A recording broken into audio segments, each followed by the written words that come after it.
king of a prime minister. मुश्किलों का अंबार है, वही तो मेरे हौसलों की मीनार है। हिंदुस्तान में दो प्रधान दो निशान नहीं चलेंगे। अगर इतनी ताकत ये पाकिस्तान के खिलाफ लगा दे तो आतंकवाद आसान हो गया। हम चुनौतियों से टकरा रहे हैं। सर्जिकल स्ट्राइक और एयर स्ट्राइक करके नए भारत के सामर्थ्य का संदेश भी दे दिया है।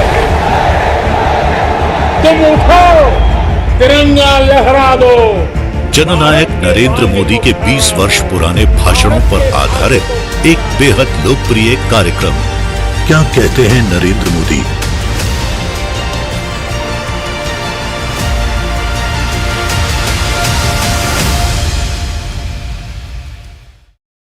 नमस्कार, मैं हूं आपके साथ पूर्णिमा मिश्रा। हमारे खास प्रोग्राम क्या कहते हैं नरेंद्र मोदी में आज मोदी के उस ऐतिहासिक भाषण की बात होगी जिसमें वो डायमंड इंडस्ट्री के कारोबारियों को सक्सेस मंत्रा देते हुए नजर आए। 11 अक्टूबर 2011 को सूरत में मोदी ने कहा था कि गुजराती अगर संकल्प ले ले तो पूरी दुनिया को बदल सकता है। मुझे मालूम नहीं है क्योंकि मैं तो व्यापारी हूं नहीं,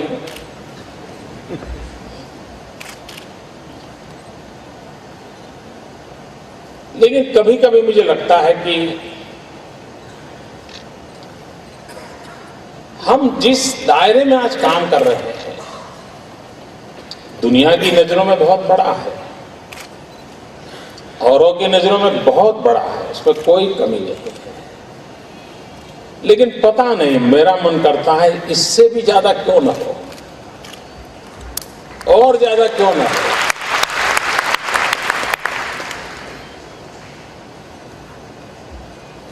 क्या यहां बैठे हुए लोग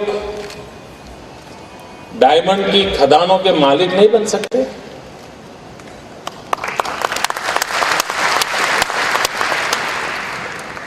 सोचो भाई, सोचो।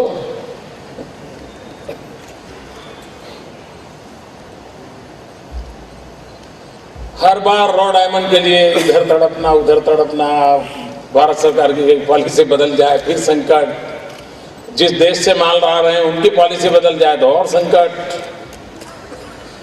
अब जैसे कोयले के क्षेत्र में एक समय था कि हम भारत में जो कोयला था उसी से अपना गुजारा चलता था। अब पावर सेक्टर जिस प्रकार से आगे बढ़ रहा था तो कोयले की कमी महसूस हुई, कोयला बाहर से आना शुरू हुआ। एक कालखंड रहा कि ये कोयला बाहर से आना लगा, लेकिन धीरे धीरे कई गुजराती लोग हैं जो आज दुनिया में कोयले की खदानों के मालिक बन गए हैं और मालिक बन के आज, और ये डायमंड भी तो उसका जुड़वा भाई है कोयले का, और क्या है तो वही।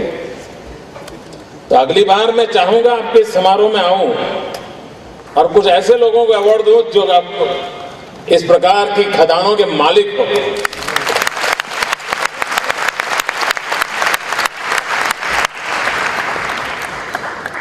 मित्रों, सचमुच में एक बहुत बड़ा जंप की जरूरत होती है। हम कल थे, इससे थोड़ा आज आगे बढ़े, इससे क्या होना है? हम जंप क्यों न लगा? मित्रों, हिंदुस्तान दुनिया का सबसे युवा देश है। आप लोग ज्यादातर यूरोप के देशों में जाते आते रहते हो, वहां एयरपोर्ट पर बैठे होंगे या कहीं टैक्सी से जाते होंगे तो आपने देखा होगा बूढ़े लोग सब जा रहे हैं, ढेर सारे बूढ़े लोग जाते हैं, बड़ी मुश्किल से एक नौजवान दिखता है। यही है ना, सब दूर आपने देखा है। और हमारे यहां जहां भी नजर करो है नौजवान ही नौजवान।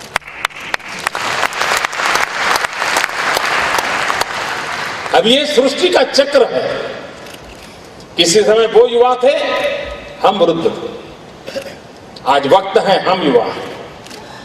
लेकिन यही सीना तान के घूमते रहेंगे क्या? युवा है युवा है युवा है, यही करते रहेंगे। और युवा शक्ति को हम कैसे जोड़ें? जिस समय हमने डायमंड इंडस्ट्री में साहस बटोरा, गांव के किसान के बेटे को, नौजवानों को 10वीं कक्षा 12वीं कक्षा भी अभी पढ़ा नहीं है, वो सूरत भाग करके आ जाता था और बैठ जाता था 12, 13, 15 घंटे पैसे कमाने में लग जाता था। लेकिन जो युवा मन था उसको हमने जोड़ा, जिसने इस पूरे सूरत के रंग रूप को बदल दिया दोस्तों। और हिंदुस्तान में, डायमंड की दुनिया में आपके इस एक छोटे से कदम ने कितना बड़ा परिवर्तन लाया, कितने लाखों लोगों को हमने जोड़ दिया। आप लोगों ने किया है, आप लोग ऐसे नहीं हो कि जिनको कुछ समझाना सिखाना पड़े। लेकिन क्या वही स्थगित हो जाएंगे क्या? हाँ भाई, मेरे यहाँ 20,000 हैं, उसके यहाँ 30,000 हैं, उसके यहाँ 35,000 हैं, उसकी अब 200 घंटियां भावनगर जिले में चल रही है, उसकी 400 घंटी अमरेली जिले में चल रही हैं। यही करेंगे क्या?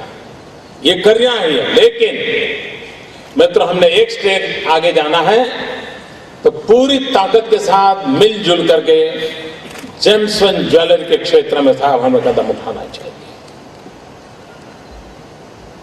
मित्रों, आज दुनिया की जो मांग है उसकी तुलना में हमारा एक्सपोर्ट बिल्कुल नगण्य है। मैं कहता हूं नगण्य।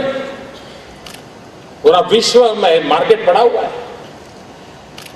हम युवा शक्ति को स्किल डेवलप करें, हम युवा शक्ति को जोड़ें। आपके पास व्यावसायिक कौशल्य है, आपके साथ पूंजी है, आप इस क्षेत्र को के जानकार हैं। एक कदम रोज जिस दिशा में जाते हैं उसे और आगे दूसरी दिशा में जाना है। बस आप देखिए, देखते ही देखते सारी दुनिया बदल जाए। और मैं मानता हूं कि जब तक हम वैल्यू एडिशन नहीं करेंगे, हम घिसना और पॉलिश करना, घिसना और पॉलिश करना, इसी में रहेंगे क्या?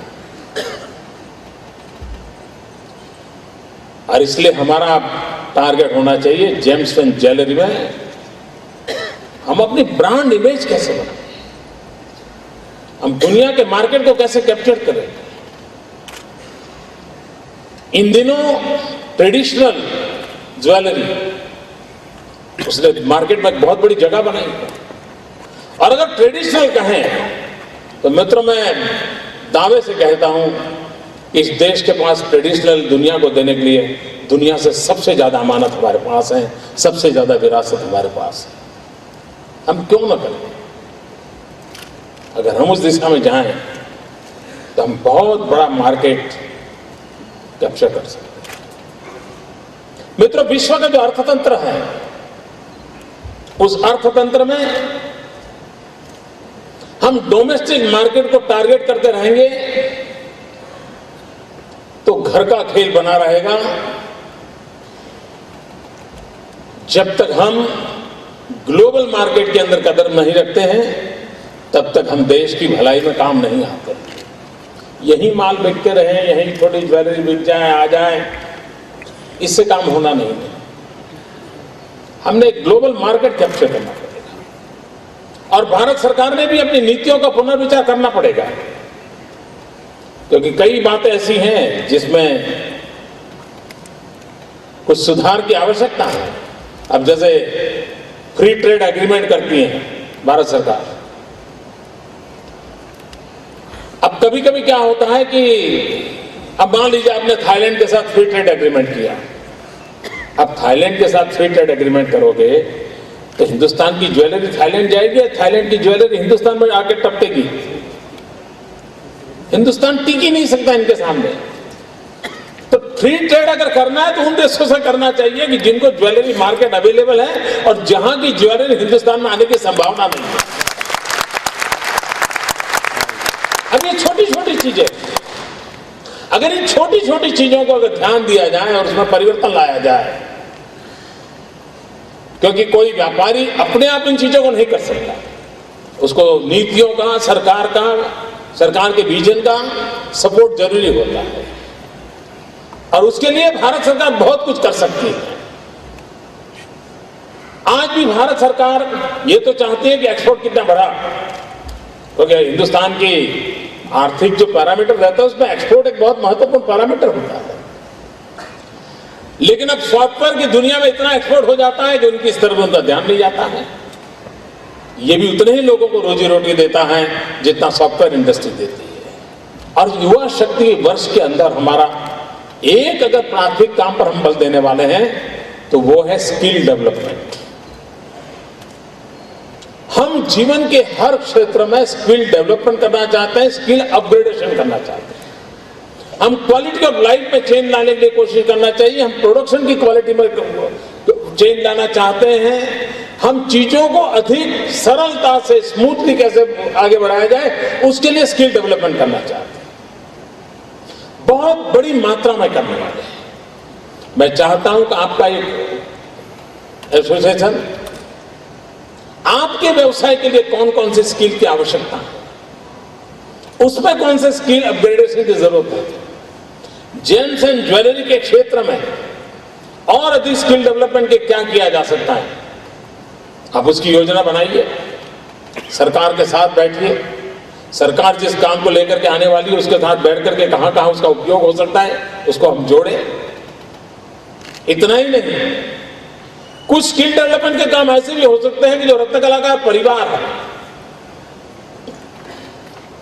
अब कुछ लोगों को लगता है कि भाई हमारी जेम्स एंड ज्वेलरी इंस्टीट्यूट में स्टूडेंट इतने ही हैं, कैपेसिटी इतनी ही है, ऐसा ही है ना कुछ। अब मैं छोटा सा उपाय बताता हूं।